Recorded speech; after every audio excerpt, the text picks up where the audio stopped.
உதகையில் 2 சிறுமிகளுக்கு பாலியல் தொந்தரவு கொடுத்த இளைஞருக்கு உறவினர்கள் தர்ம அடி கொடுத்து போலீசாரிடம் ஒப்படைத்துள்ளனர்.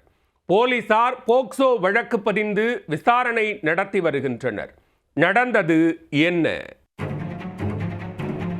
உதகை அருகே உள்ள கந்தள் பகுதியைச் சேர்ந்தவர்கள் அந்த 2 சிறுமிகள். பெற்றோர் வேலைக்கு செல்லும் நிலையில் சிறுமிகள் இருவரும் வீட்டில் இருந்து வந்தனர். இந்நிலையில் வழக்கம்போல் வேலைக்கு சென்ற பெற்றோர் வீட்டிற்கு வந்தபொழுது 2 சிறுமிகளும் மிகுந்த சோர்வுடன் காணப்பட்டனர். அதனை கண்ட பெற்றோர் அவர்களிடம் விசாரித்த போது அதிர்ச்சியில் உறைந்து போயினர். அதே பகுதியைச் சேர்ந்த உறவினர் பிரகாஷ் என்பவர் சிறுமிகளிடம் பாலியல் ரீதியாக அத்துமீறி இருப்பது பெற்றோருக்கு தெரிய வந்துள்ளது.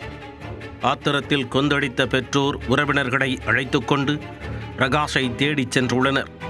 பிரகாஷை மடக்கி பிடித்த உறவினர்கள் அவரிடம் விசாரித்த பொழுது மழுப்பலாக பதிலளித்திருக்கிறார். ஏற்கனவே கொந்தளிப்பாக இருந்த உறவினர்கள் பிரகாஷின் பதிலை கேட்டு மேலும் ஆத்திரமடைந்து சரமரியாக அடித்து உதைத்துள்ளனர். இதையடுத்து தகவலின் பேரில் சம்பவ இடத்திற்கு வந்த போலீசார் படுகாயமடைந்த பிரகாஷை மீட்டு உதகை அரசு மருத்துவக் கல்லூரி மருத்துவமனைக்கு சிகிச்சைக்காக கொண்டு சென்றனர். இந்த சம்பவம் தொடர்பாக உதகை அனைத்து மகளிர் காவல் நிலையத்தில் போக்சோ வழக்கு பதிவு செய்யப்பட்ட நிலையில் தீவிர விசாரணை நடைபெற்று வருகிறது.